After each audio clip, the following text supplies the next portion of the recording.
Hello, everyone, and welcome back to the channel. Before we dive into today's analysis, don't forget to like, share, and subscribe to stay updated on the latest news and insights. Today, we'll be discussing the recent comments made by President Trump regarding the situation in Iran and the U.S. economy. Do his strategies and promises actually hold any weight, or are they simply political moves? Let's explore this together. Recently, President Trump made some notable comments about the ongoing war with Iran during an interview with Fox News. One key statement was that he believes the war is close to over and that the U.S. government hopes to arrange a second round of talks with Iran before the ceasefire agreement expires on April 21st. While this statement is hopeful, can we realistically expect a successful round of talks?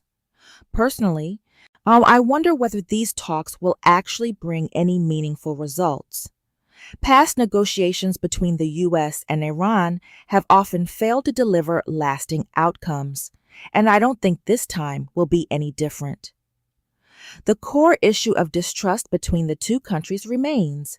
So can this round of talks rebuild trust, or are we just going through another cycle of unproductive negotiations? Additionally, Trump mentioned the blockade in the Strait of Hormuz, calling it a success in applying pressure on Iran and forcing them back to the negotiating table. But is this really the most effective way to resolve the conflict? Or is it just escalating tensions without addressing the underlying issues?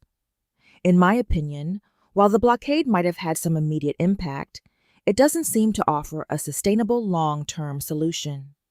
On the economic front, Trump is clearly facing significant concerns about rising oil prices, which are heavily affecting the American public, especially with the midterm elections looming.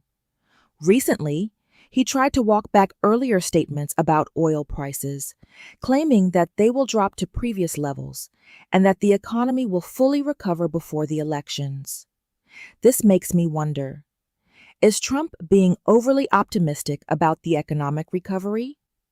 While he's trying to reassure the public, the reality is that the U.S. economy is still grappling with major issues such as inflation and high living costs. Can the economy truly recover in time to ease the concerns of voters, or are we facing a much longer period of economic hardship? If oil prices don't drop as expected, what can the administration do to alleviate the burden on the American people ahead of the election? These are important questions that I think we need to consider and discuss.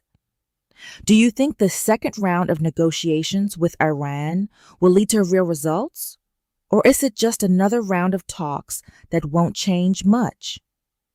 Do you believe Trump is being too optimistic about the recovery of the U.S. economy before the midterm elections? Will the economy truly bounce back as he claims? Is the U.S. strategy of the blockade in the Strait of Hormuz the best solution to address the conflict with Iran? Or is it just escalating tensions without solving the core issue? Can the administration's policies on oil prices truly reduce the burden on Americans in the coming months? Or are these just empty promises ahead of the elections? In conclusion, we see that President Trump is trying to manage two major issues: the conflict with Iran and the U.S. economy. However, can these measures actually bring real results, or are they just political promises ahead of the election? What do you think about these strategies? Do we believe in a real outcome, or are these just vague commitments? Feel free to share your thoughts in the comments below. And don't forget to like, share, and subscribe for more insightful videos and updates on the latest news. Thanks for watching.